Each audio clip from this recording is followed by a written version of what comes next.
So without any further ado, Mr. David Bartley. Sorry. Thank you, Carl. All right. So since there's fewer of us than the last brief, I want to make this a little bit more intimate. So before I begin, when I say the word suicide, like what comes up? First thought that comes to mind, anybody? One more time, just louder. Someone killing himself, okay. Depression. Tears. Wow, thank you. Tears. Who else? Is there another one?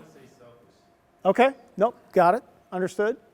Who, in fact, one more time? A specific person I know who's done it. In fact, thank you. So who here, by whatever degree of separation, knows of somebody who has taken their own life? Yeah, just so it's almost everybody, which is incredible. Now, I'm a suicide attempts, thank you guys, suicide attempt survivor. I'm also a survivor of male-on-male sexual trauma. So I talk about both of these things as I go around the country, primarily working with the Army, actually doing a lot of work now with the Coast Guard, and done my first brief with the Marines.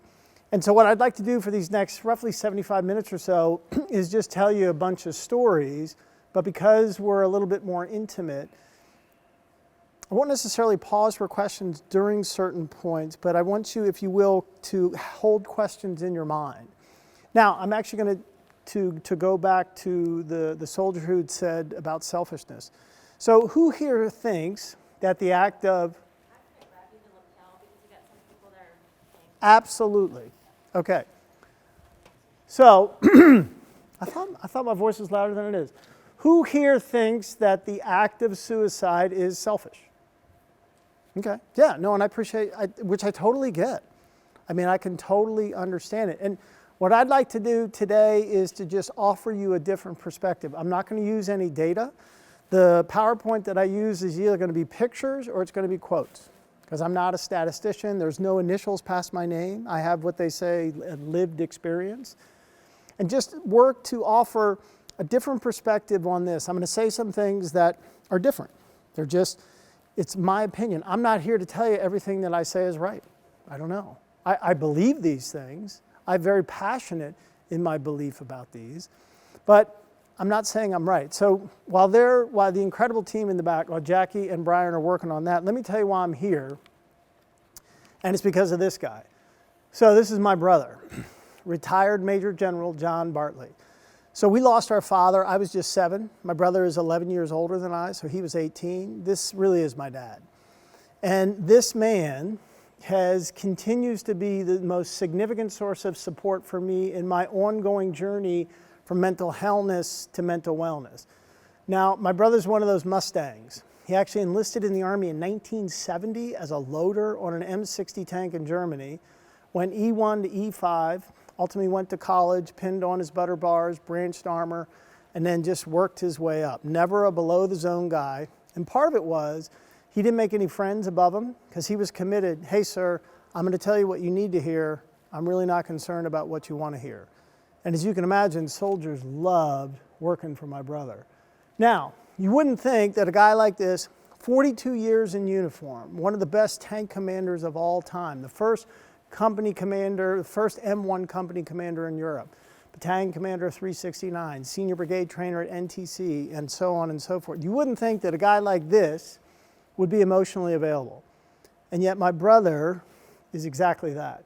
So my brother at 70 years old is quite the texter. So I was headed up to USARAC and he said, hey, watch out for the moose. And he puts a little moose emoji, which I'm like, okay, there you go.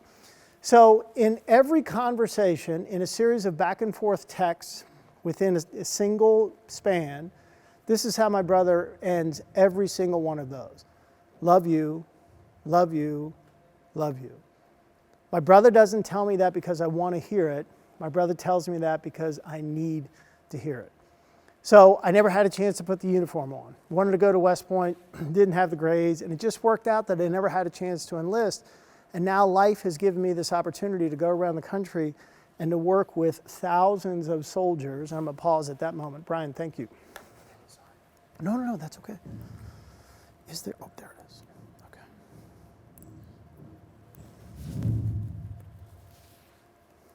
Thanks, buddy. Can you hear me better now? Is that better? Everybody good? Sweet. Okay. Thanks, Jackie. Is it still good? No? Can you go higher? To what now? Oh, did I hit it off?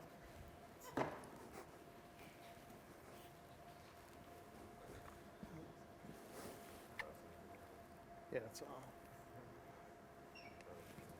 How about? No? It's dead. Oh, it's dead? It's dead. Hold, please. No, is it down here? I think it was.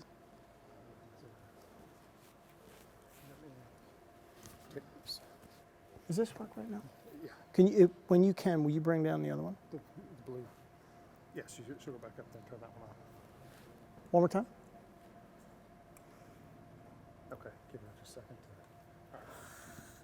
Okay, should be good. We good? And you got to, okay. There we go. So will you bring down the other lapel? Because I like to use my hands. Anyway, this guy's cool. I love this man. And so now to have the ability to go around and to talk and help the Army in this issue, because it's a crisis. We raised our hands. How many people here have been impacted by this? And it's way too many. So I want to tell you my story. And my story starts on August 31st, 2011, and that was the day that I was going to kill myself. That's the day that what I call the three-headed monster of trauma, of depression, and of suicidal ideation on that day convinced me beyond a shadow of a doubt that I was worthless, that I was useless, that I had no value, that I was a piece of crap, that I was stupid, I was weak, I was ugly, had no redeeming value, that I was an embarrassment and a burden. And the worst thing was, the worst belief, which I think is the foundation of suicide, the person who has a gun at their head, who is standing on a tall spot, a person who has a noose around their neck, a person who is measuring out how much of this do I need to take with this. The person has gotten to that place of crisis because of a belief. Part of the issue is I think we want to think that this is a problem of intellect. It has nothing to do with intellect. People who kill themselves are not stupid. The steps are this: something bad happens, and we're going to call it trauma, but I want to offer you a different perspective of trauma a little bit later. So just bear with me and just say, okay, something traumatic happens, creates a belief. Realize a belief is, in reality, just a pattern of thought. We come to believe something, and then there's this foundation. And our belief, it can withstand data and reports and all kinds. We don't care. Once we're in a place of belief, that's our belief. And then that belief creates, here's the bad news, emotions, creates feelings. Ultimately, people kill themselves because of how they feel. And now the last time I checked, the Army sucks at talking about how you feel. But the truth is, we don't do anything without a corresponding feeling. The feelings, the emotions are the actions. Something bad happens, there's the creation of a belief. The emotions trigger the action. So if we reverse engineer it, what's the first thing we need to attend to? Talking about how we feel. Because then we can create a new set of beliefs and ultimately heal this trauma. It's the way. And I understand, again, I've lived on post with my brother. I understand the difficulty in trying to change the systemic nature of the Army, but what I'm going to offer you at the end are these 3 TTPs that can make an extraordinary difference. So here on this day, though, I believe all this. I believe that the world's going to be better off without me, in particular my family. So at the time, my former wife Deanna and I are living on this beautiful 2.5-acre piece of property about 2 hours east of San Francisco, and I loved this property. I was going to miss this property. I was going to miss my wife. I realized I didn't want to die. But wait, didn't you just say that you were thinking about killing yourself? Yeah, but I didn't have a death wish. Now there's a huge distinction, there's a massive distinction between a death wish and a suicidal ideation. People who kill themselves, the vast majority, they don't want to die. They've done everything they can to stay alive. So here, because of these beliefs, wake up on this morning, again 2 hours east of San Francisco, walk around the property, and then sit down and write out this suicide note.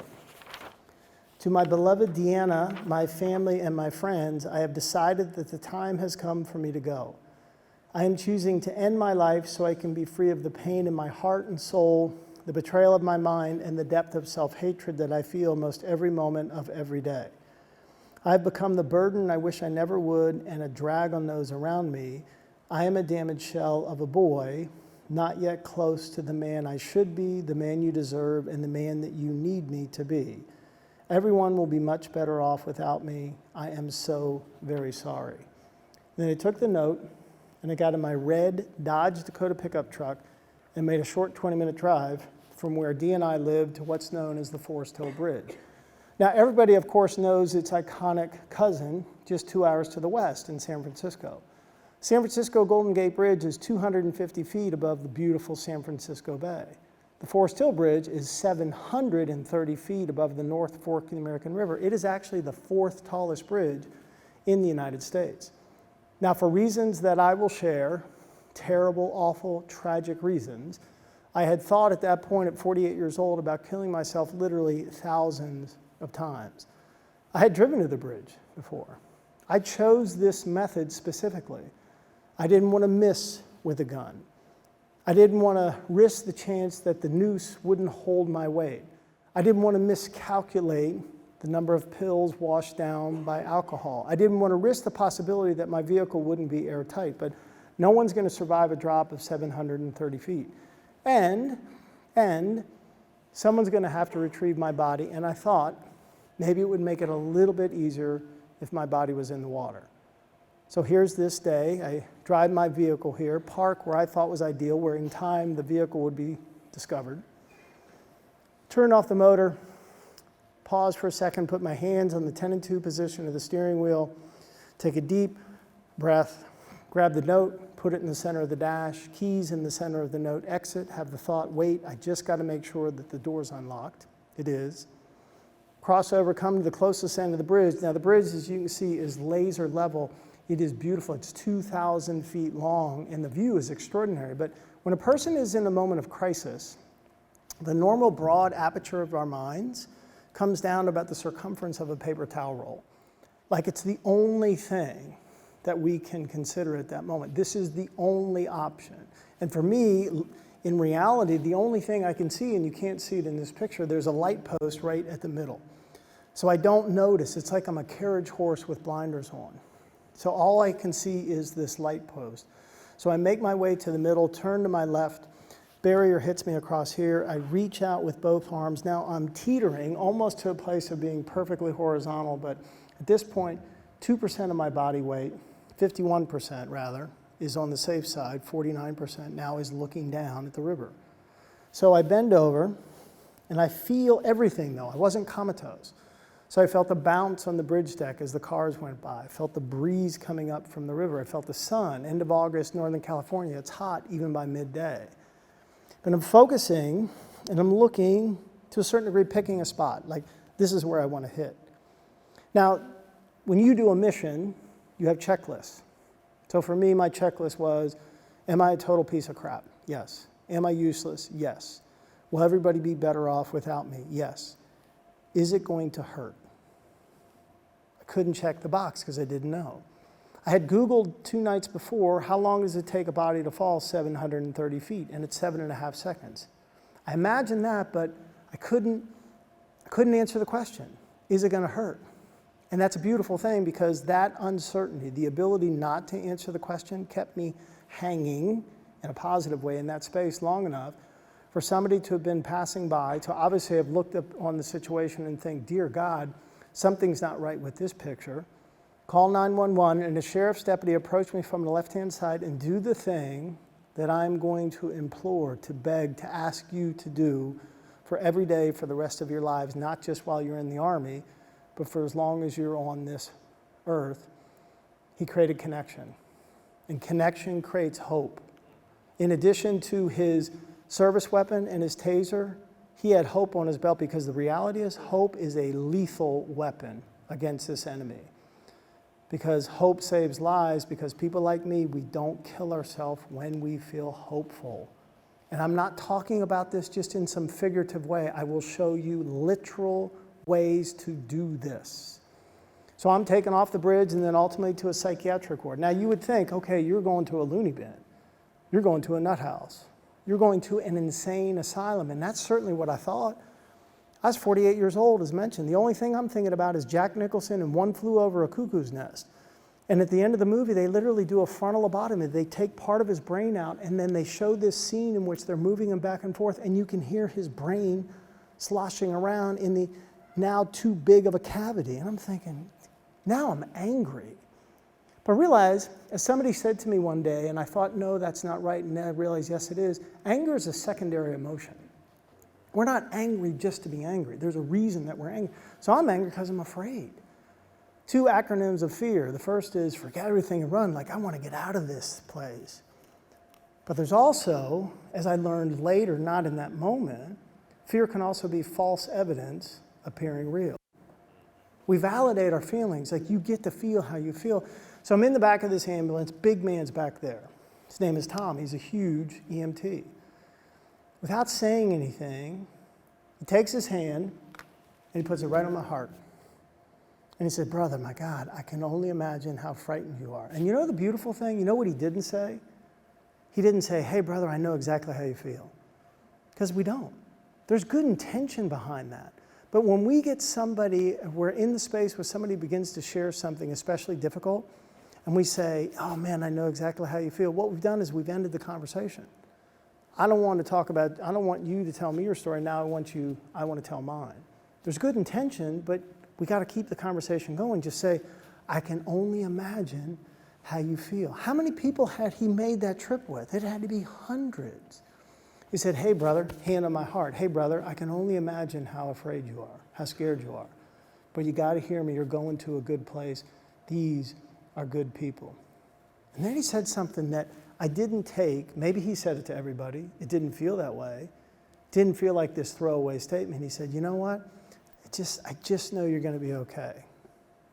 4,082 days later and counting, here I am.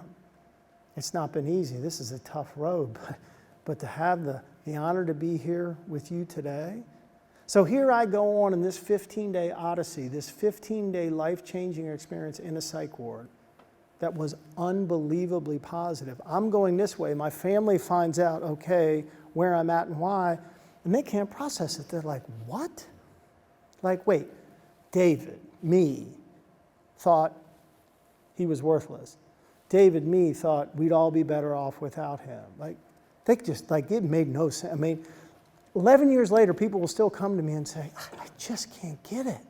How could you, not that they put me on a pedestal, but how could you ever feel that way about yourself? Because people didn't see me the way I saw me. People saw me as married to this amazing woman who's still a dear friend of mine, Deanna, and together we ran an animal sanctuary.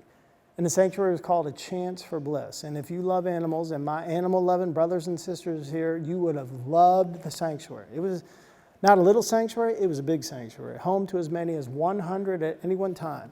25 horses, 23 dogs, 9 pot-bellied pigs, goats, sheep, ducks, geese, bunnies, birds, turtles, fish, no snakes. And no tarantulas. Like tarantulas, like that, you go to the reptile, whatever it is, you're going there. And because of Deanna, we did it a little bit different. I think about it now, we were kind of the Statue of Liberty of animal sanctuaries. We wanted the abused ones, the tortured ones, the sick ones, the ones that were blind and deaf, the ones that were dying. You come here and stay. We were what we call a forever home in the animal vernacular in the rescue world. So we did no adoptions. And it was amazing. We became incredibly well known. At one point, we were the cover story in the life section of USA Today. I did not fit the image. When you think about somebody who is suicidal, you're not going to think about me. You're going to think about me, the happy guy, the guy that comes up, you come out after, I'm going to give you a hug. But there are still days that you see this, I could be suffering, because the reality is, I used to say, and I got to change this slide because it says sometimes what hurts the most can't be seen. I'm convinced in this day and age, always what hurts the most can't be seen. We're all suffering from something. There are some of us who are in terrible, terrible agony, which is suffering on steroids. But we show up especially you soldiers, you civilians who support the Army, you keep showing up because you are the epitome of resilience, but behind that is this pain. And if we don't find a way to allow some of this pain just to get out, we're going to keep losing people to the monster. But what I'm going to offer is just some ideas, just some possibilities. I know they work.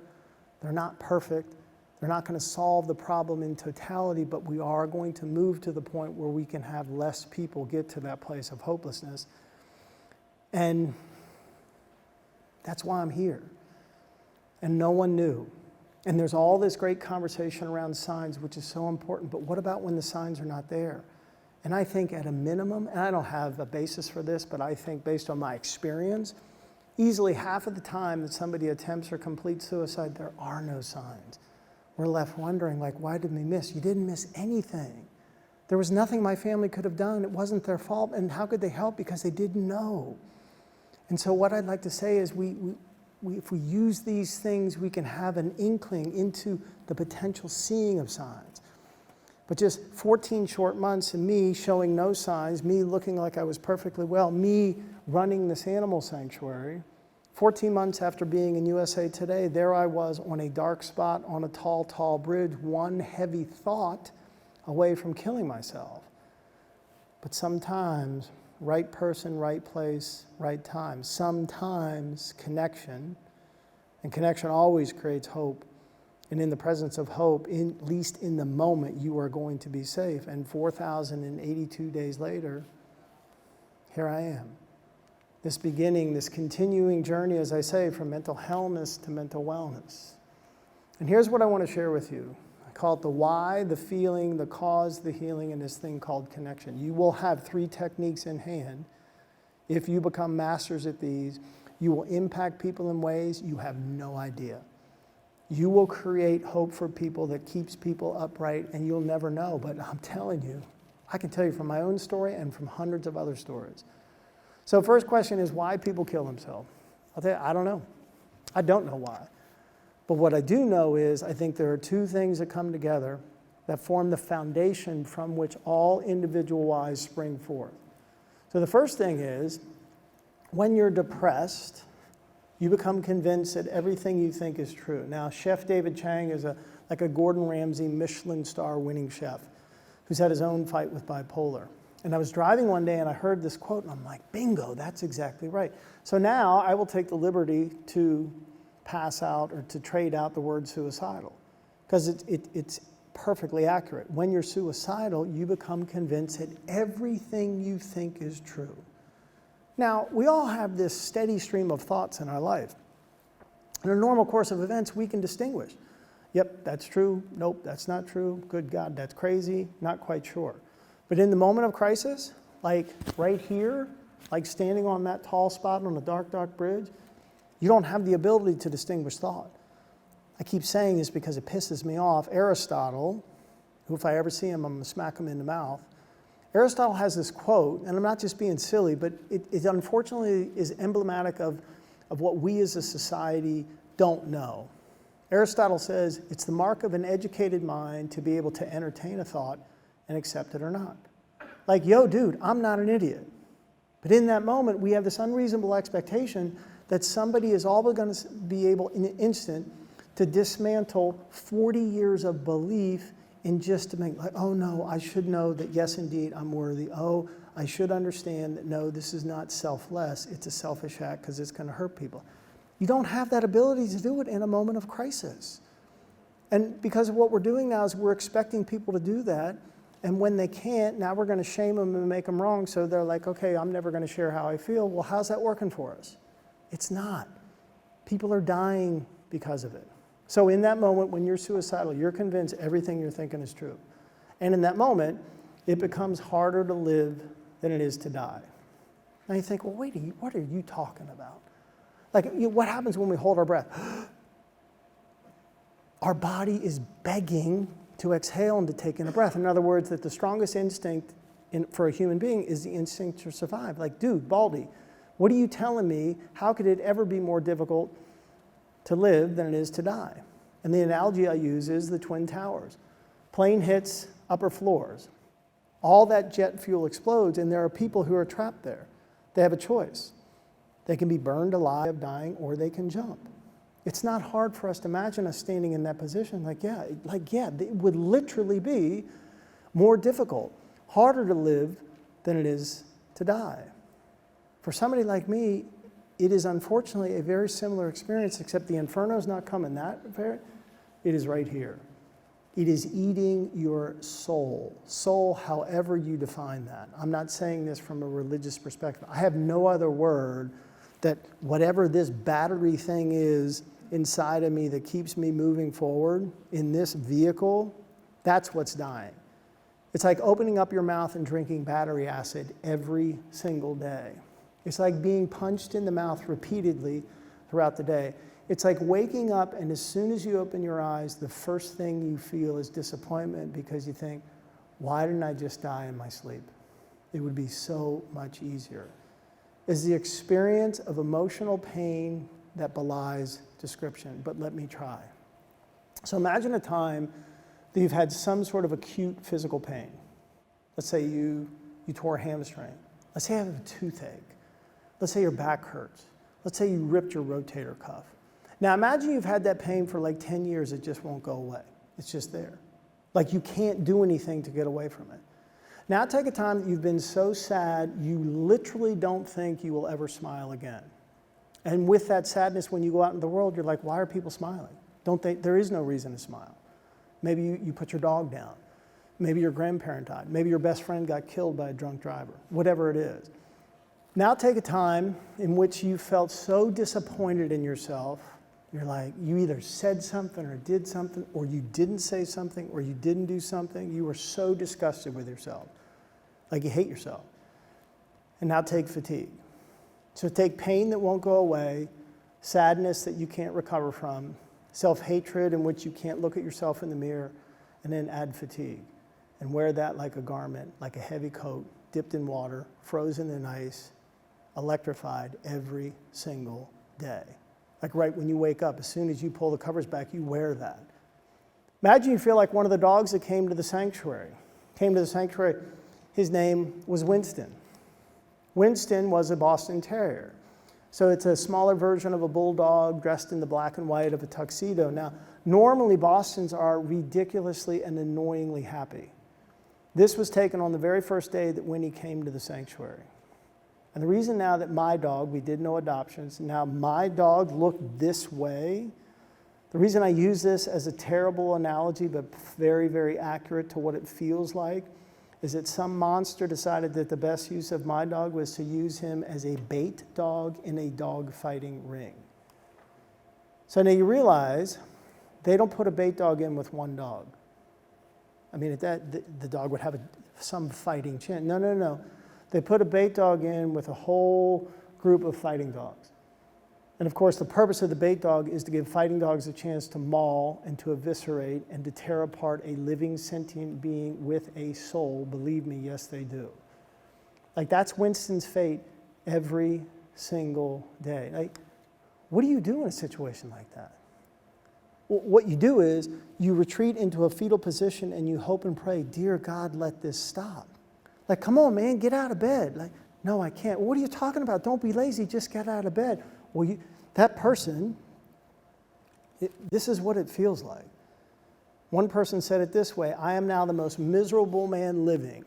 If what I were feeling were equally distributed to the whole human race, there would not be one cheerful face on the planet. Whether I shall ever be better, I do not know. I worry that I won't. To live better or die, it appears to me. Abraham Lincoln. Now, I don't think we would ever say that the 16th president of the United States was a wimp. I would say it was actually just the opposite. And isn't it interesting how the president said, if what I were feeling, not what I was thinking, if what I were feeling, and to live better or die, it appears to me. In other words, what the president was saying is, you know what, I'm worried it's getting more difficult to live than it is to die. I didn't want to die. I didn't. But the combination of believing everything I was thinking was true, and those are not good thoughts. I'm not talking about psychosis. I'm not talking about hearing voices. Those are just bad thoughts of self-deprecation and hopelessness. And it's becoming more difficult to live than it is to die, and these emotions have overwhelmed me. You just lose hope. Love and faith are essential, but I think hope doesn't get the credit that it deserves, because I think people think, oh, hope is cute. It's like a whole litter of 8-week-old Labrador puppies. Yes, it is, but it's also a badass. But hope is polite. It's the 155 millimeter shell. It doesn't do anything if it's just static sitting here. It has to be weaponized. Well, it's weaponized by way of connection. But currently, we're focusing on the wrong thing. We need to look at, yes, suicide's the enemy.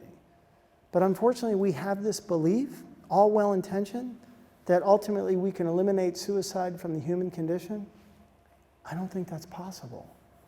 Until we can eliminate trauma, I don't think we can eliminate suicide.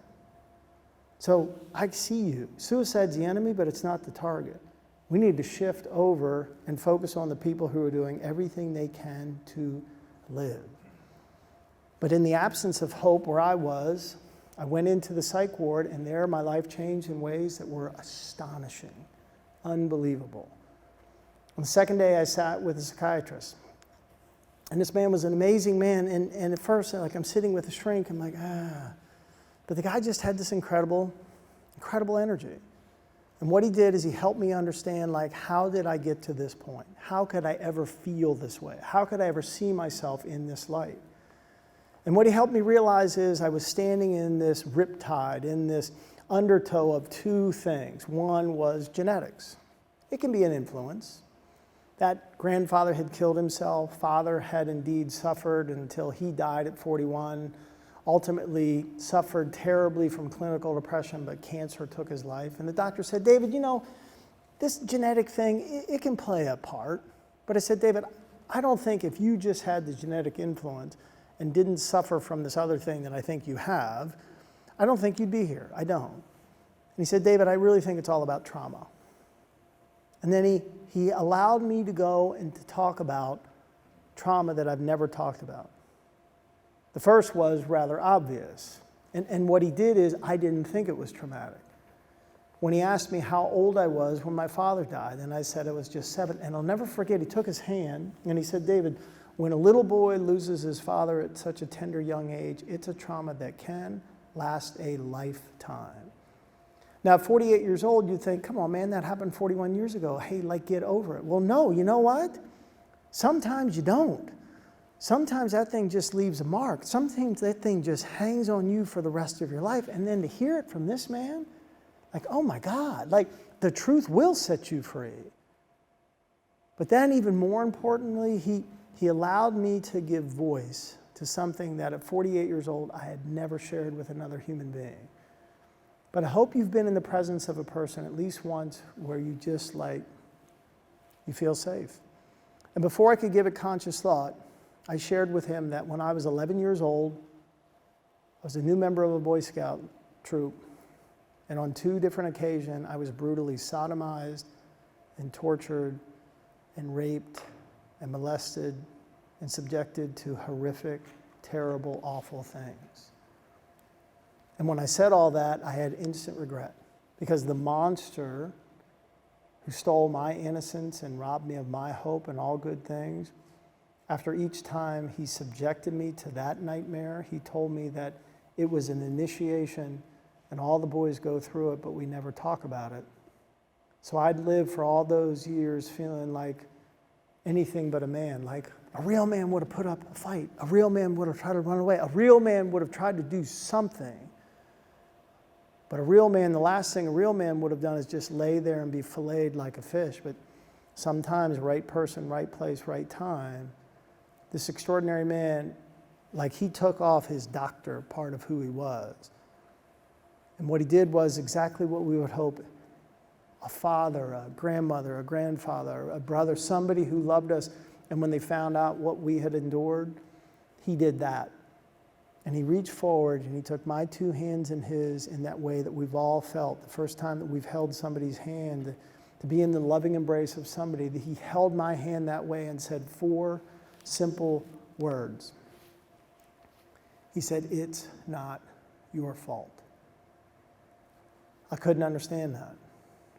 You can't live 48 years and all of a sudden think, well, but I remember, just like it was yesterday, I remember there was this one part that like, dear God, let that be true, if that somehow could be true. And he could just somehow sense how I was struggling with this. And so he leaned forward just a little bit more and actually shook his head. And he pointed at me, not in an accusatory way, but to emphasize, he said, no, it's not your fault. And the second time, I could hear it just enough. It isn't. When I get a chance to talk with kids, I say, whatever the bad thing that happened to you, it's not your fault. Please don't carry 40 years of that lie with you, because it's not.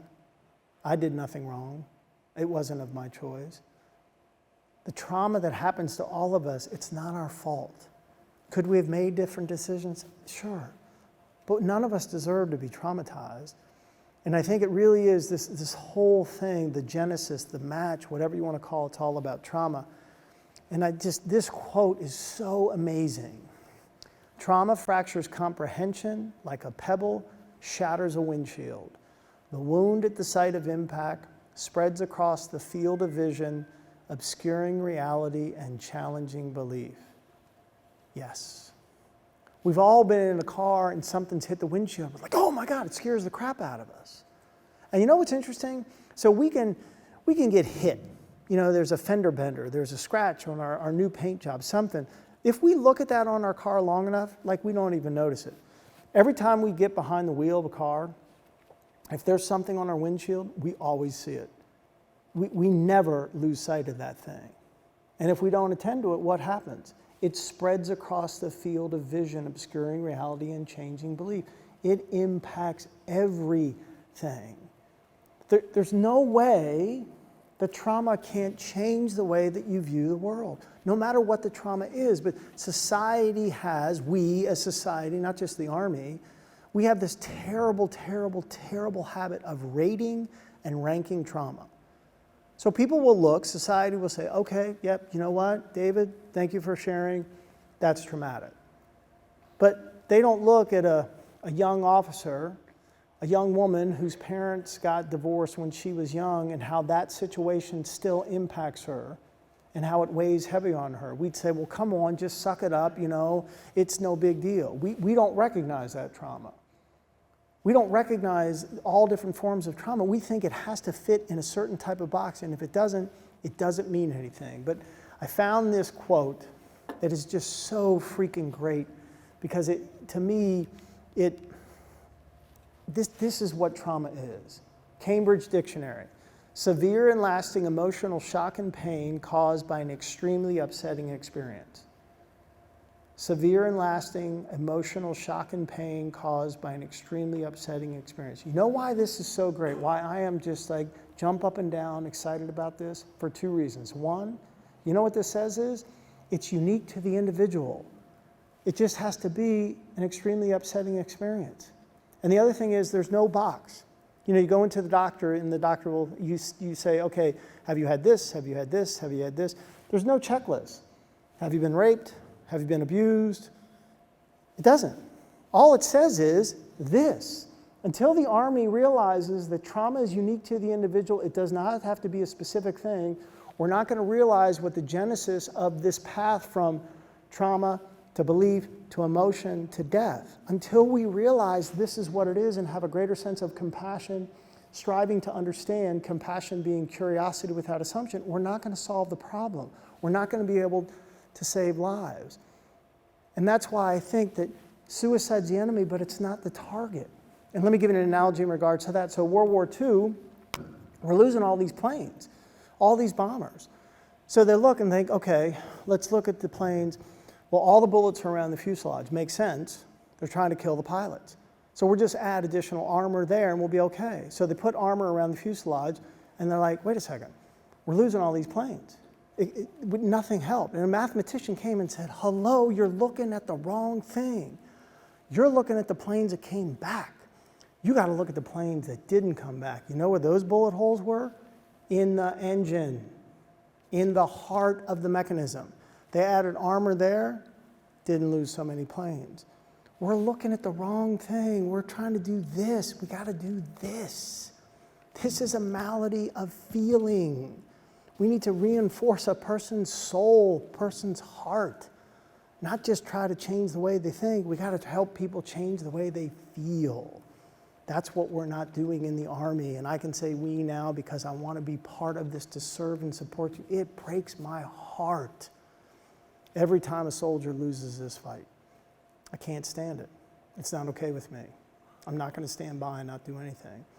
So, but to have the understanding like this is it, because Sun Tzu says, if you know yourself and you know your enemy, you need not fear the outcome of 1,000 battles. Let's look to understand it. We don't understand it right now. My job is just to provide a perspective to say, you know what? People kill themselves because of how they feel. Trauma, belief, feeling. Let's reverse engineer it. And then how do you be well? And we all know this. We got to take care of the whole of who we are, our body, our mind. And when I talk about spirit, I'm not talking about religion. And what I'm talking about is purpose. Like, what's my why? And for my body, I mean, we know this. It's diet, it's sleep, it's exercise, it's time outside. I take 2 meds, drugs called lamotrigine and Lamictal. They are not happy pills. I really wish they were. Just say, hey, take this, you'll be fine. You know what they do? They quiet my symptoms so I can do the hard work. It's a lot of work. So I go see my counselor. But you know what? For me at this point, after these years of doing this, you know what? It's coaching. Like Barbara's like my own Tony Robbins. I don't have to pay her as much. But there can be this aversion, like if you go to see a counselor, you are effed up.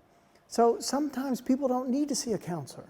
Sometimes there can be a single conversation with somebody that you trust. You say, hey man, I need to share something with you, and then I want to ask you a question.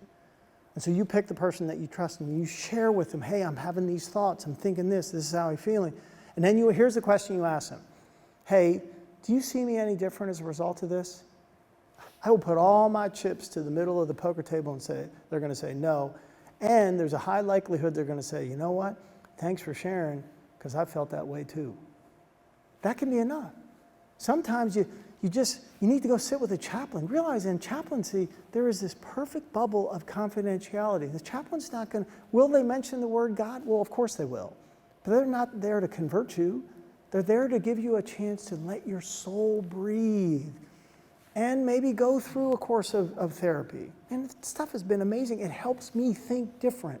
If I think different, shocking. You know what that allows me to do? To feel different. If I feel different, what's going to happen? I'm most likely going to do different things. And what's going to happen is second or third appointment with your therapist, here's what they're going to say after you've shared your story. They're going to say, David, may I say something? Absolutely. Based on what you told me, what you've gone through, everything you're thinking and everything you're feeling, totally normal and very commonplace. And I remember when Barbara said that to me, I thought she was crazy. I'm like, okay, you're just being nice. She said, I'm not being nice. And here's the thing she said to me. She says, David, how could you not feel that way? Like when we find out somebody's in this moment of crisis and then we hear their story, we're like surprised. Well, okay, this happens to you? We're surprised that somebody would feel this way? Like, come on, man. How could you not feel this way? This whole thing should not, there's nothing surprising about this. What's surprising is we haven't, and this is not about me being right, is we haven't distilled it down to something so simple that we can grab hold of it. People kill themselves because of how they feel. The feelings come based on a set of beliefs that have resulted from something really, really, really bad happening that's unique to the individual. It is not complex. It's hard, it's difficult in the sense that it's impactful, but it doesn't mean that we can't overcome this. So, and then again, the foundation is purpose. This is my why. On the tough days, because I still suffer. I still have times that I think about killing myself. I'd love to stand up here and say, oh no, I've never thought about killing myself. I did 2 weeks ago. But it's a day. I can manage a day. I know how to do that. I can manage a week. Get into a month and it doesn't happen because I know what to do, because I do this. Like I'm good about this because I don't want to go back to that bridge again. I don't want to go back to that place. Like life has become a gift. It has taken me a long time sometimes to forget it, but all the work is worth it. But it really is, it's all about this thing called connection. 3 most important words, I think, in life are connection, connection, connection. And here's where I like to go and say, look, I'm goofy. You don't know anything about the Army. Well, I do a little bit. I've lived on post, I know that. But I say, look, don't take my word for it. Take it from the man. Again, if he says it, you can put money on this. So I gave my first TED Talk and sends me this note. David, your talk put into words what I've always known in my gut, but never able to clearly articulate, and that is your belief that connection creates hope and hope saves lives. It reinforces my belief that it's all about the expenditure of energy. By doing something, you demonstrate that you care to people because it is just too easy to do nothing. I would add to my beloved brother's note, I don't think we don't believe we can do something. Well, I'm not a therapist. I'm not a psychiatrist. There's nothing I can do. But then, yes, right, connection creates hope. Hope saves lives. Don't take my word for it. Put the money on this guy. 42 years in your uniform. If he says it, bank on it. And I know it to be true. It's why I'm here. Here's what connection is. Brene Brown, if you've not seen her TED Talks, 3 TED Talks, she is the best storyteller I've ever heard. She is funny. She's from Texas. I define connection as the energy that exists between people when they feel seen, heard, and valued, when they can give and receive without judgment, and they derive strength and sustenance from the relationship. How could you not feel better? How could you not have like a freaking great day when you feel like, yeah, man, you know what? I feel like somebody sees me. I feel like somebody hears me. You know what? I feel like somebody values me. How could you not feel better? How could that not result in hope? It would be impossible. So as a leadership principle, regardless of whatever rank you have on, if you create this in the relationships in your life, the space where somebody feels seen, heard, and valued, they will feel hopeful. But at the bottom of it, it says relationship. It's not just this ring that I wear on my ring finger on my left hand. I had a relationship with the first responder on the bridge. Don't know his name, never seen him again. Had a relationship with the extraordinary psychiatrist. Don't know his name, never seen him again. Doesn't mean I didn't have a relationship. You can have micro relationships. I know it was a relationship because I had a connection. And I know I had connection because I had hope, because I'm here with you. And I love this. I show this to kids and I'm like, it's kind of like a magic trick. Like you take illness, take out the I and put in we have wellness. Like part of it is, I think this thing is right in front of us. It's too close. We think, come on, man, you tell me this can make a difference? Yes, I am.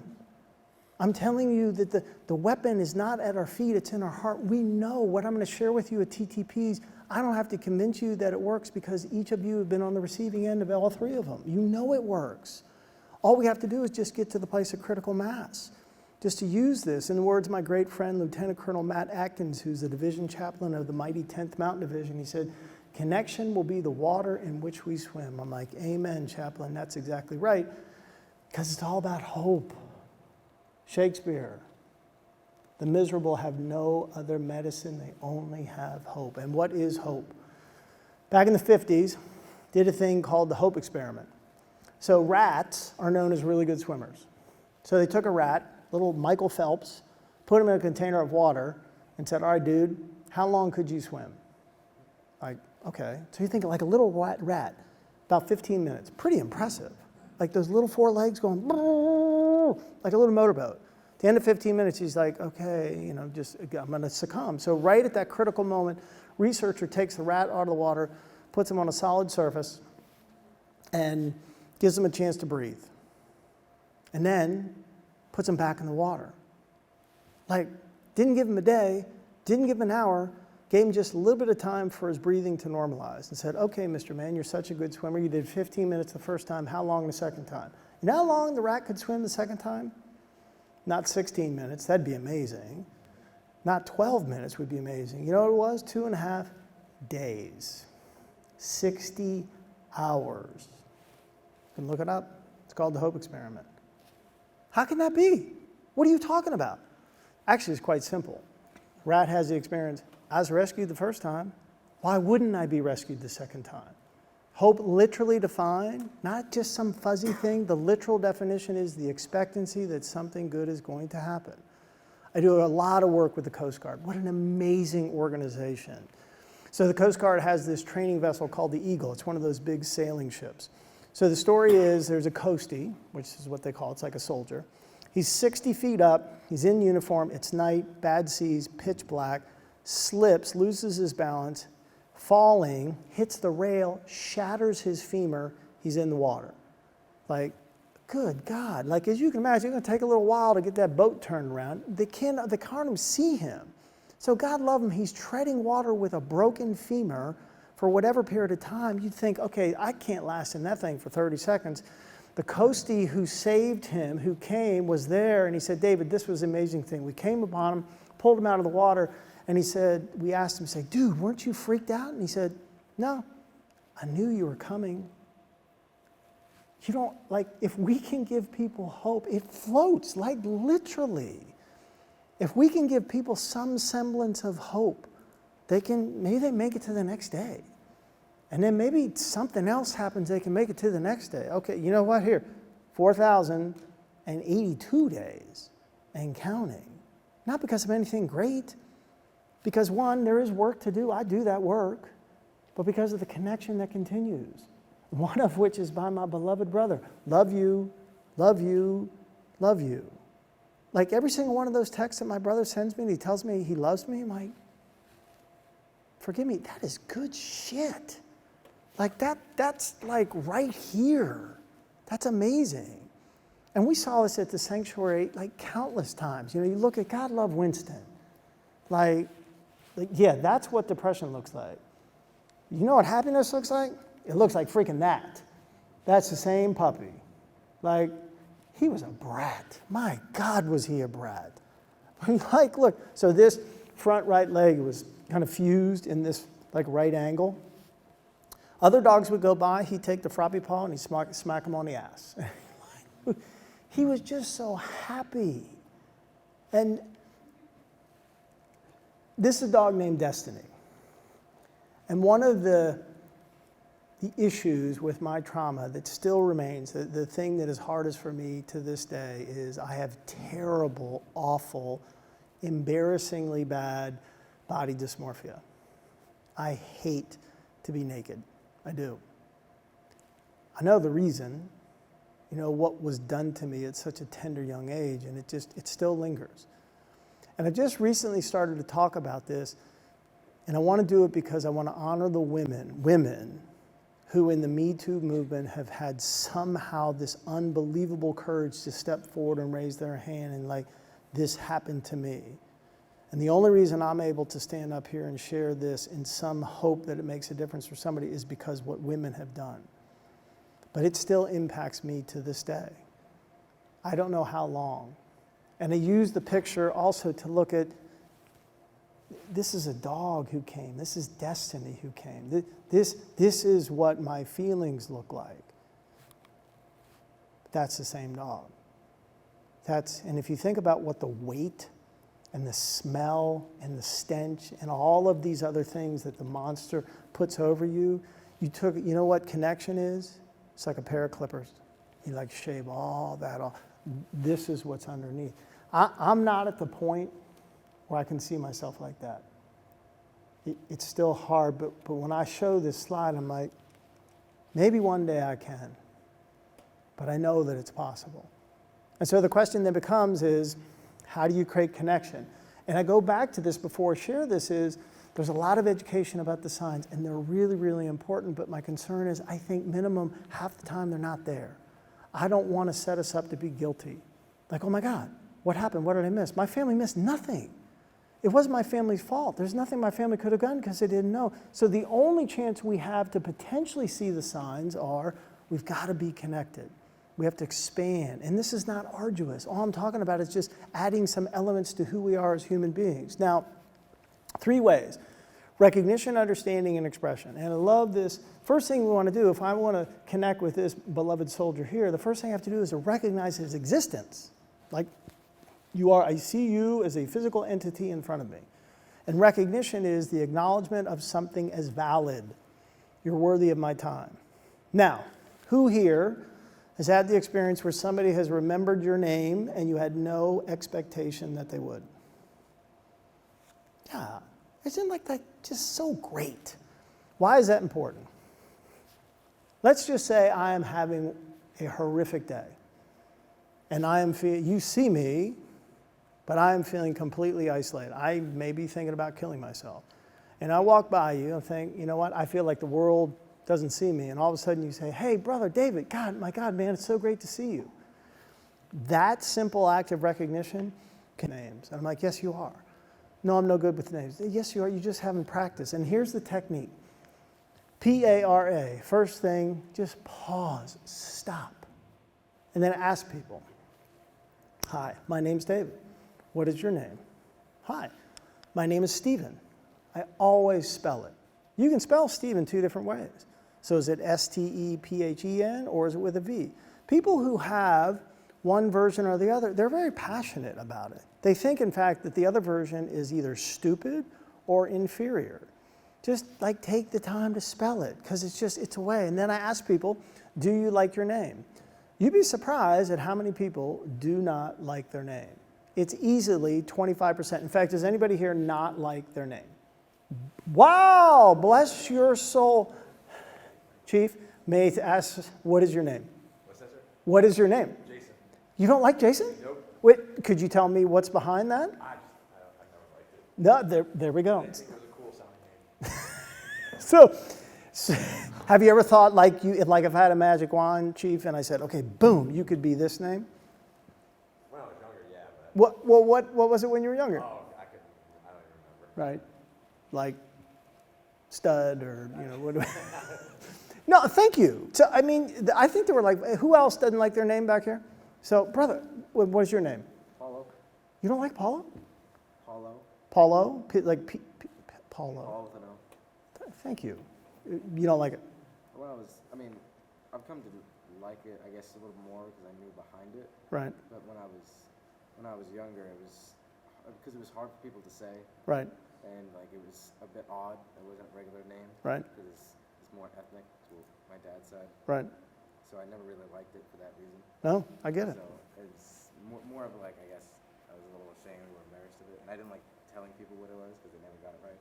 No, thank you. They messed my name up, so I would just be like, no, just don't say it. Don't say my name, whatever it is. Do you have a name that you'd rather be called? I mean, my mom wanted to name me like something else, and looking back on it, I'm just like, no. No? Fine though. I get it. So it just, you'd be surprised. I mean, this group, it is. So I ask, and then do you know, so Chief, do you know the story behind Jason? It's Greek in origin. But as far as like why my parents named me that, Yeah. Paula, do you know? It's Portuguese. So, but any particular story about like mom like had an old boyfriend or? No, so my dad wanted it because my dad, I'm a junior. So Oh, my okay. dad, gave me his name, but I mean, looking it up in Portuguese, my name translates to like it's weird. Going with my last name, it translates to like a European man, like older European man. Sure. My last name is like quarry or stone, so if you could translate it, it would be man of stone or like older man of stone. Or stud. I mean, kind of the same thing. Yeah. I guess so. So it's just, I've heard some amazing stories. There was a young woman the other day, and I said, who here has an interesting story? And she said, I was named after a chipmunk. And I'm like, is your name Alvin? She said, no, my name's Brittany. Brittany was Alvin's girlfriend. I'm like, who did that? My stupid uncle. Okay, there we go. There was a young woman, I told this story in the second brief, her name is Sadie. And I'm like, Sadie, kind of like, oh, it's kind of cute, like S-A-D-I-E. And she said, no, S-A-D-Y. I said, do you like it? She says, I freaking hate it. I'm like, how could you hate such a cute name? She says, because it's an overused dog's name. There we go. Kind of right. Met a young woman, her name was Vantina. I said, Vantina, like Vantina? She said, no, all right. I said, V-I-N-T-I-N-A. She said, yes. I said, do you like it? She said, oh man, I love it. It's so unique. I said, yes, it is. What's the story? So when my parents loved the name Tina, I was born in a van. It's just a technique. Thank you. It's just a technique. It's all it is. And if it's a unique name, like Paulo, and like the R part is be respectful. Say, hey, brother, am I saying it right? Like Paulo.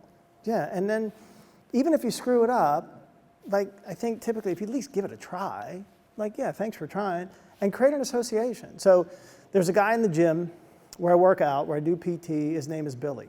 about this tall, and he fixes all the equipment. And he's so humble. He carries his tools behind him. It looks like a little carry-on luggage. And he's like a watchmaker. And like he fixes all this. I'm like, oh my God. So I see him, I say, Billy, how's it going? I'm like, totally annoying, but I thank you so much. So every time I see him, Billy, how you doing? Like, yeah, he really, I know he doesn't know my name. So then they said, hey, Billy, what are you doing this weekend? Interesting, change in his demeanor. He said, I'm taking my wife on a surprise trip. I'm like, what do you mean? Like, she doesn't know where you're going? Nope. I said, come on, man, really? Yep, all she has to do is pack her bags, and we're going to go. I said, well, I don't know her. Where are you going? She's never been to San Francisco. Well, we only live 2 hours from San Francisco. I'm like, she has no idea? She says, no. I'm like, okay, what's your wife's name? Now, what I want you to do is to practice this. Because what I want you to do is be good with this first group of people. Then I want you to know their spouse and their best friend. Then I want you to know their kids. Then I want you to know their dogs. Why? Because these signs that are almost never there, if you have this expanded foundation of awareness and connection, you will be able to pick up something that's so subtle that may be so off because you have more touch points in their life, you can pick it up. So I say, okay, Billy, what's your wife's name? Lacey. How long have you and Lacey been married? Right about 8 months. I'm like, okay. Now I don't see Billy on a regular basis, like usually every 2 weeks because he's going around the other locations. And I think, okay, I want to remember. Like I want to be respectful. I want to ask. Like part of it is, was she really surprised? So I think, Billy, Lacey. Okay, I'm going to, piece of cake. Billy likes to wear Lacey things. Bingo, that's it. Sure enough, 2 weeks later, I see Billy, and I'm like, Lacey. I said, Billy. He's so humble. I said, how you doing? Good to see you. I said, was Lacey surprised? The change in his demeanor was unbelievable. I said, oh my God. I'm like, are you serious? And all it is just creating, like giving people what I call an experience of matter. Like here's this beautiful man fixing equipment, just like a watchmaker. People don't notice. It's not about me. It's about the process. It's about the magic of connection. But you got to start. If you don't know their name, there's no way. Maybe the next time I see Paulo, I'm like, hey, brother, how you doing? Maybe it doesn't mean anything to Paulo that I remembered his name or I said his name correctly, but there's going to be some people. Like, I hate Dave. I don't know why. Hate it. I have no idea why. But when somebody says, hey, do you prefer David or David? I'm like, God, thank you so much for asking. It's kind of like the spelling thing. So, first thing, we got to understand, and we talk about these stories, Van, Tina, Tina born in a van, which I think is like the greatest story. I'm going to go back to this. So when you know these things, these touch points, you'll do what my buddy did. So he just paying attention. So he got together with a friend of his. He hadn't seen him in a while, and come to find out that soon, in the near future, was going to be the 1 year anniversary of the passing of his father. My buddy just put a note in his phone, and then on that day sent this text. Basically, hey man, if I have it right, today's the 1 year anniversary of the passing of your father. I don't know much, but what I do know is your dad is more proud of you every day. You're an amazing man. And if you look back what he wrote, yes, it is. Your memory is amazing. Your words could not have come at a better time. Over the past couple of days, I've really been struggling with how I perceive myself. Many of my shame triggers have been tripped, and I've been especially down today. I'm okay, but it's just been tough. Thank you for shining some light into a dark place. If you pay attention that enough, and then you send somebody a note like that, it will blow their mind. You want to talk about a leadership principle? Just put a little note. Somebody makes, hey, my kid in a month is going to have his tonsils on. I know it's no big deal, but I'm a little anxious. Put a note, and then that day you say, hey, I know today's the tonsillectomy for your son. Just want to let you know I'm thinking about you. Man, it'll blow people's minds. You want to talk about unit cohesion? Do this. But you can't do this if you don't know their name. You can't, and if you just practice. Pause, ask them, spell it. Do you like it? What's the story? Repeat it. Create an association. Not everybody wears Lacey things. It's okay. Use something different. So now we need to understand people because, of course, human behavior makes no damn sense. It doesn't. Not just the extreme of suicide. Like, I got to tell a story. So in the morning when I get up, I kiss my beloved. Take the dogs out. Sanctuary doesn't exist anymore, but this is my new life. The other life was good too.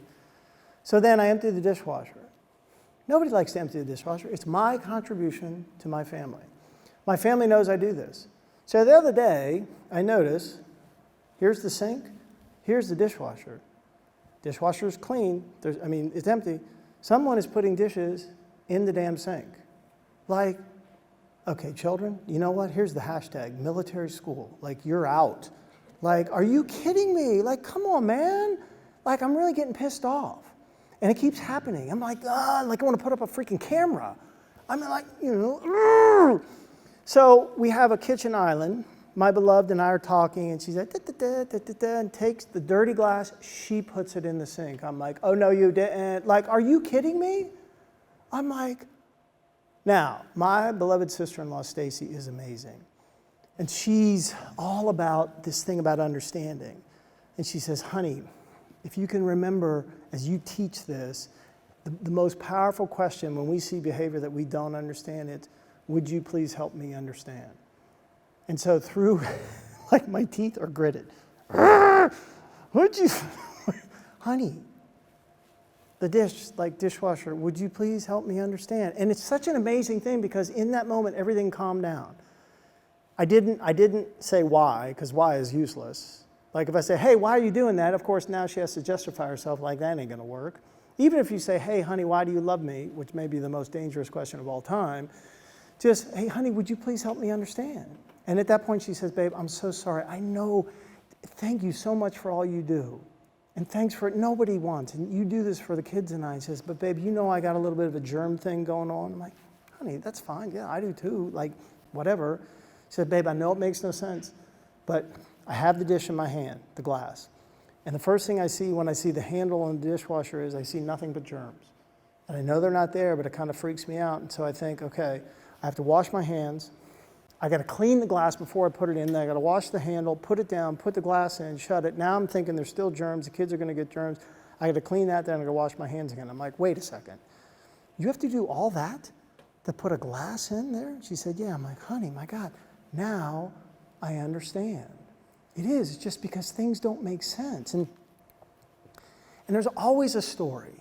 There's something going on. Maya Angelou is amazing. She has another quote that says, every storm runs out of rain. You know, I'd say, hold on, pain ends. It's not like, hey, it's going to be easy. Like, hey, just hang in there. There's no greater agony than bearing the weight of an untold story. There's always a story. So we get a call one day from an animal shelter close by. Old man walks in with an old dog. Goes up to the staff and says, hey, I found this dog just walking around. Doesn't have a tag. You know, I thought, oh, the good thing to do would be bring him in. Maybe he can find a home. Or maybe he's microchipped. So the shelter worker said, oh my God, thank you so much. Sir, would you please fill out information about you? We'll take him in the back. Who knows? Maybe he's microchipped. Old man does what he's asked. Shelter worker comes back and says, oh my God, we're in luck. He's microchipped, and compared the information. It was the same. From the outside looking in, this cold-hearted piece of crap old man dumping and lying about his old dog. I'd have lost my mind. Thank God I wasn't there, because what this shelter worker did was just so unbelievably magnificent. What she did, she didn't do what I did, or what I would do. I would have looked at him and said, hey man, what's wrong with you? She shifted and said, hey, sir, what happened? What happened to you? What's going on? Totally different question. You can't, this is not even a question before, this is a statement. Sir, what happened? Foundation of that is, would you please help me understand? And at that point, the man just bursts into tears and points and says, this is Joshua. I've had Joshua since he was 8 weeks old. He's now 16. There's nothing more important to me than my dog, but I'm dying. And I'm going into a medical facility, and I begged and pleaded to say, please let me take my dog, and they wouldn't. And so I panicked, and I didn't know what to do, and I thought if I said I brought him in and said he was a stray, instead of the fact I had to give him up, it would give him more time to find a home. Now I understand. And when we understand something, the stream in the field of possibilities in terms of answers almost always come up. And in that moment, because this woman asked the right question, she said, there's a sanctuary down the hill, and they take in old animals. Maybe they have room for Joshua. And we did. And the only reason Joshua got to live out his life being cared for and loved the last year of his life is because somebody asked a question. because somebody knew there was something behind what they saw. Now with suicide, it's tough. We got to ask difficult questions. And part of it is, with this in particular, like imagine this is somebody we know, like, okay, we think, something's wrong. And so we know life's been tough, they got deployed multiple times, or they're having a relationship issue, or like, man, I think you might have an issue with alcohol, or whatever it is. We just have this sense something's not right. And you think, oh man, you're just kind of rolling around like, oh crap, whoa man, you almost did this. And you're like, oh, damn it. Like, we're afraid of this because we're afraid of the emotions that come up. We think, good gracious, the last thing I want to do is talk about what's inside. I get it, because why? We're afraid, like, oh my gosh, man, I can't talk about this because that crap is going to get all over me. That's what we're afraid of. We are. Now, in the Army, we see a problem, we're like, oh! Like, solve it. I get it. That's tactically relevant in certain situations. It's not necessarily tactically applicable in others, especially when it comes to stuff like this. And again, I get like how scary this is, because what's going to happen if I say, hey, Paulo, brother, Jason, dude, would you please open this? Whatever, Baldy, go away. Of course you wouldn't want to do it. But what if there's a way to do this so it doesn't get all over us? Hey, man, I got you. Like, I get a sense, man, you're suffering. I'm here.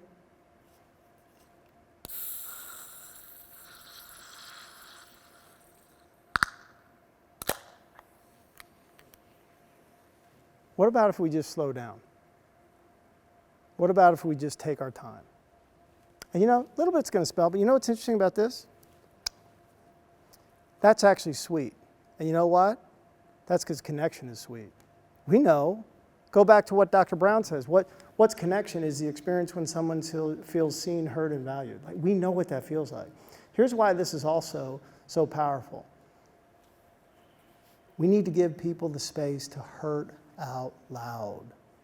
We can't have people consider another option when this whole thing is just filled up with things we can't even see.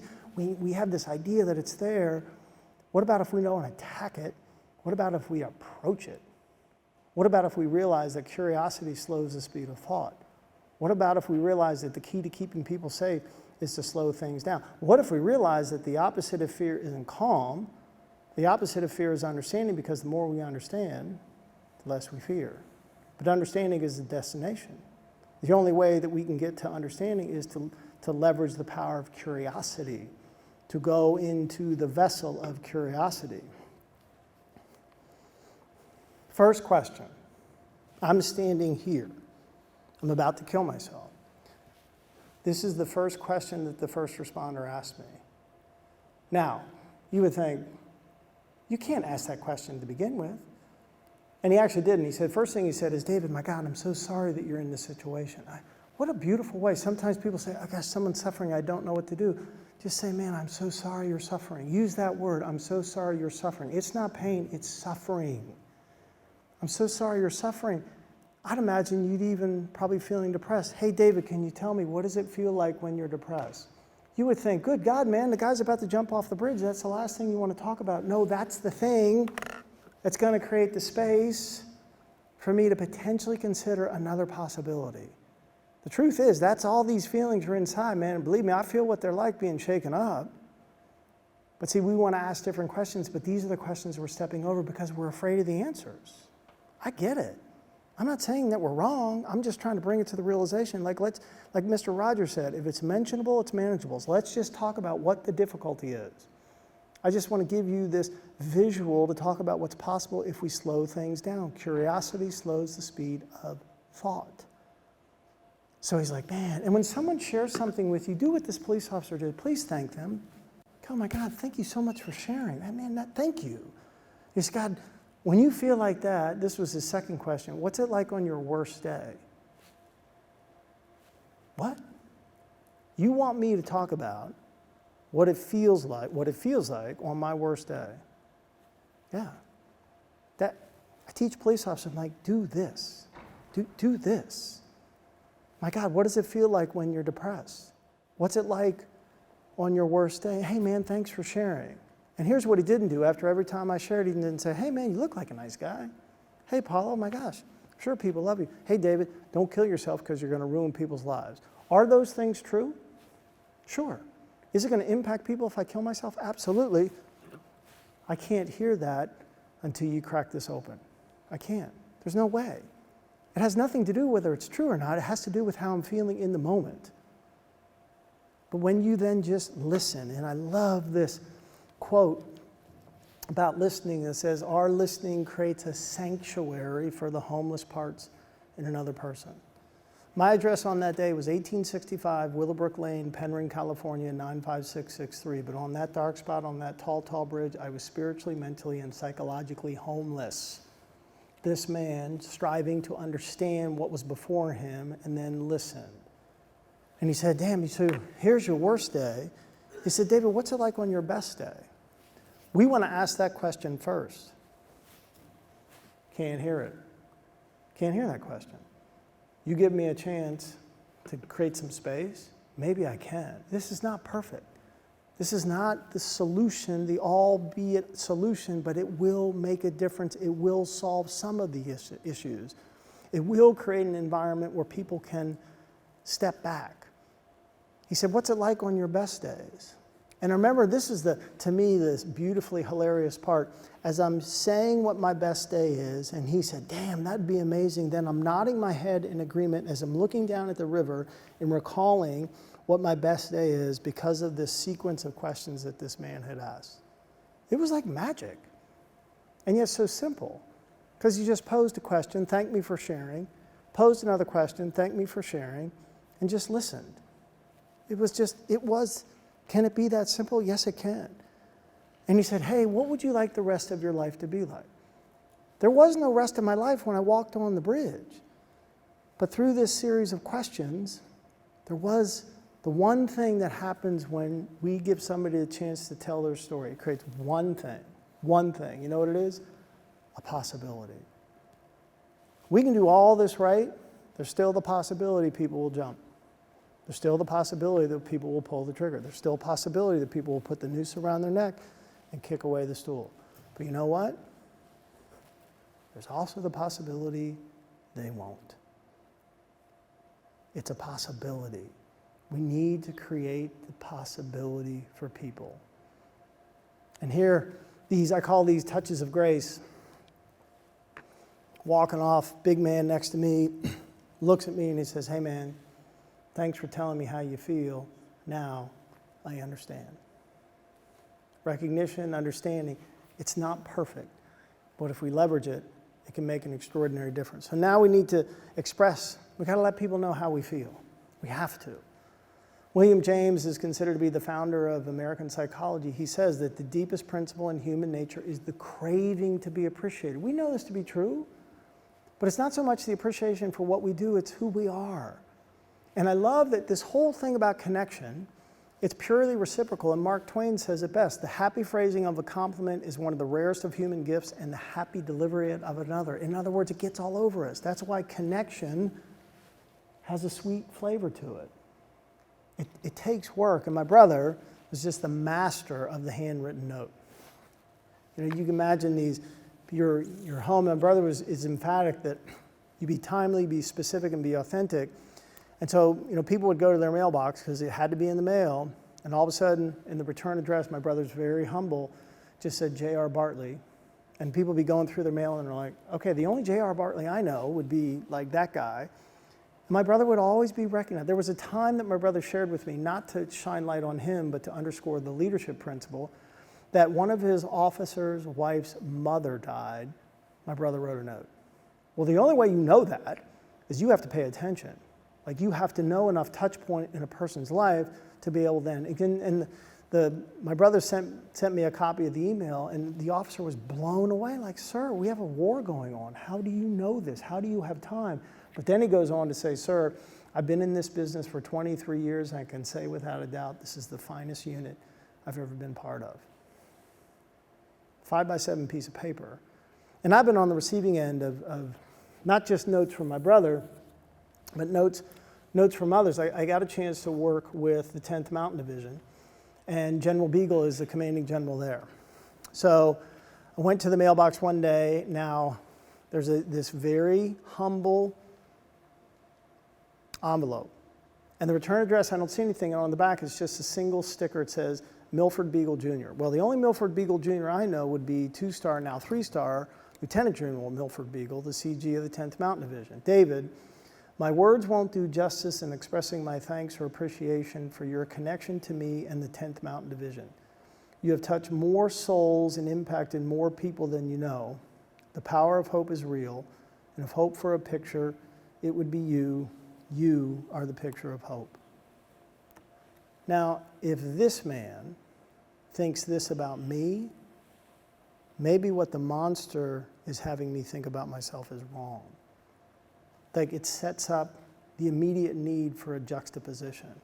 And a note can also clarify things. So, brother just turned 70 years old, and he's gotten into scuba diving. So now he goes scuba diving all over the world. And I'm like, I mean, I love this man. This is my dad. I want to do something special. So I find this amazing picture of a scuba diver.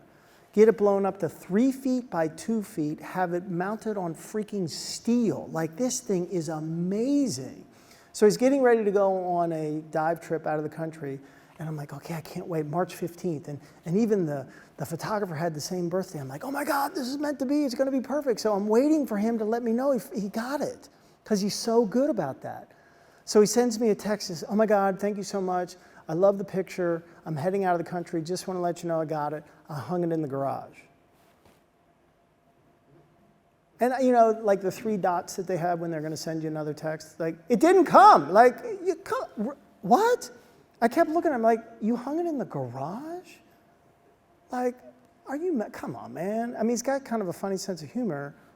But I'm like, but there was no text. And now he's out of the country. I'm like, do you have Alzheimer's? Like, what's going on? You don't hang things. Because I'm thinking like over his desk with an art lamp and like security and don't touch the steel. Then I get the note. Because how easy is it for us to make up a story? You know, space abhors a vacuum, so do our freaking minds. Like, we're going to make up a story in an instant. David, thank you for the incredible, magnificent metal print of the scuba diver. I hung it up in the garage in front of where I park. That way, it is the last thing I see when I'm heading out and the first thing I see when I come home. Okay. We were talking the other day, and I said, man, I tell a funny story about the whole scuba diving picture. And he said, well, I got to tell you a funny story. I'm like, what? He said, when I sent you that text, I knew it was going to piss you off. How did you ever become a general? These things will make a difference. Just please practice remembering people's names. Ask, spell it. Do you like it? What's the story? If it's unique, like beautiful name Paulo, am I saying it right? Create an association. Leverage what and how, throw away why. Seek is the foundation of who you are. Would you please help me understand? Have somebody hurt out loud. Slow things down. There's nothing to fix. Just your job is not to save people's lives. Your job is to create a space of connection to allow people to move towards a path of healing and let people know how you feel in all the different ways, text, email, but use these things. Was at Fort Lee, and I gave a similar brief, and then I gave a brief to chaplains, and one of the battalion commanders who had been at the larger brief was at the chaplain brief. And I said, sir, you were here yesterday, right? And he says, yeah, I wanted to come back. I'm like, wow, sir, I mean, thank you. That's incredibly nice. It's kind of like Colonel Hall.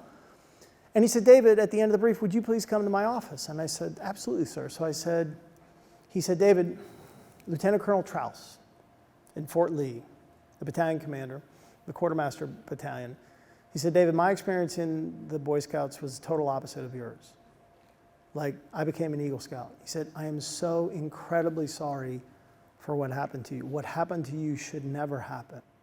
And then he took his hand and he pulled out his wallet. And he pulled from his wallet his Eagle Scout card.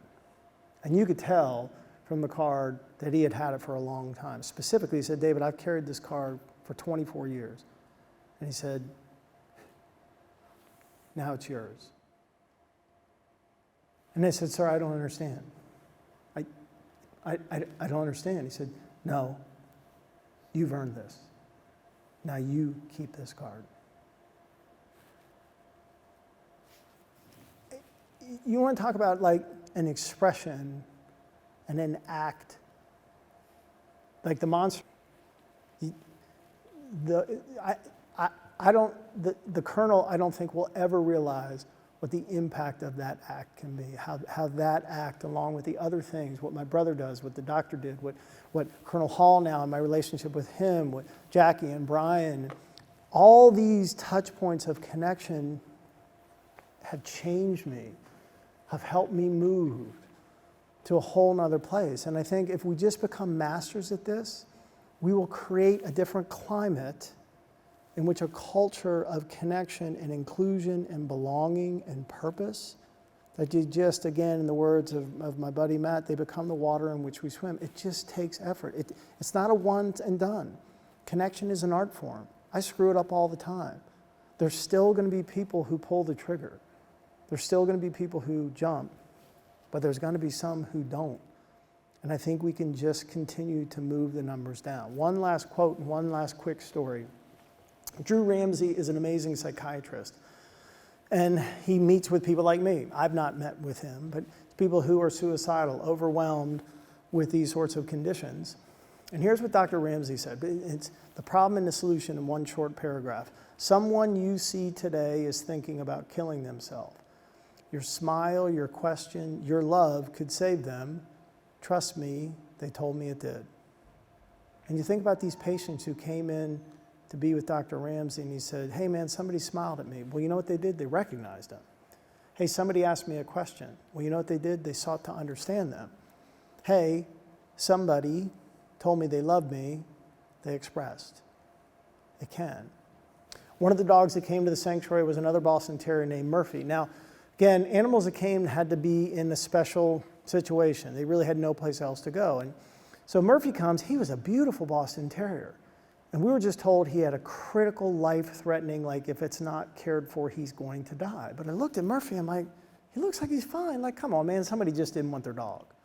And he got well along with all the other dogs. He got along well with Dee and I. We'll come to find out he did have a life-threatening condition. He had a condition called megaesophagus.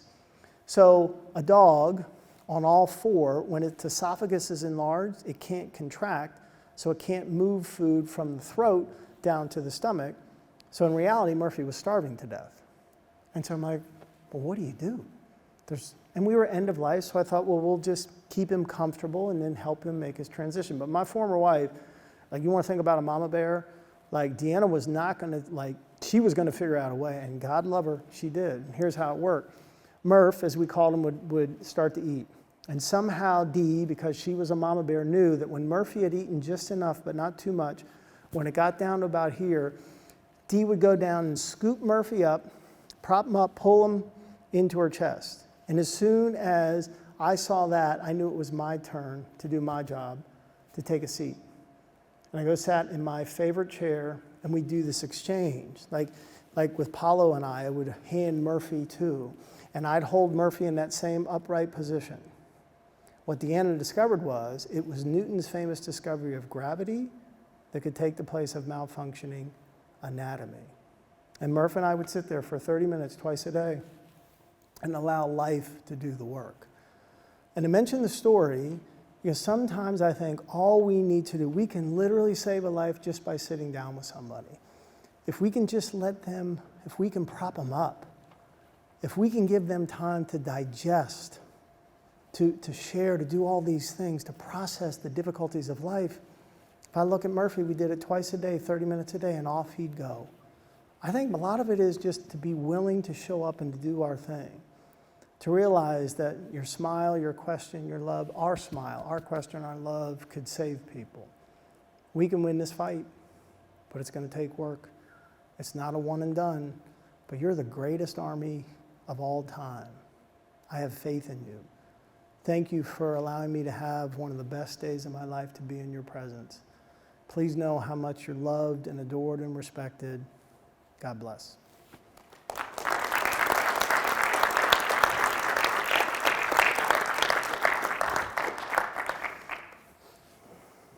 So David, I want to say another fantastic job, another great stories, right? You even added a few stories that I didn't hear earlier today. So I just want to say thank you. Absolutely, on sir. behalf of the Garrison team here.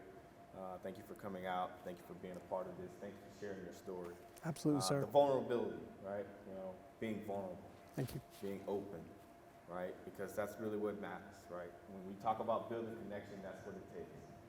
That's what it takes as leaders. So thank you so much. Absolutely, sir. Thank you so much, Colonel. So when do you take off? Actually, tonight. Tonight. So I'm going to go to Connecticut and speak at an event. So it's a wonderful event called My Friend Abby. There's an amazing woman, Gillian Anderson, who lost her beloved daughter, Abby, and she has somehow transformed that unimaginable loss into a program and a movement, and I've been asked to share my story, which is incredibly sacred to me. So I'm gonna jump on a plane and go there tonight, which is, I don't even need a plane because I've been here with you all day today, sir, so thank you. All right, roger that. So thank you so much and safe travels. Absolutely, sir. Thank you. As you make your way out. So thank you all for coming out. I know it's the end of the evening, so please drive safely, get home safely, and see you back at this again tomorrow. I had to throw in some new stories. You did. I was like, So I got to take care of Colonel Hall. Can't be hearing the same stories now. This ends up working out, or that the. So. At the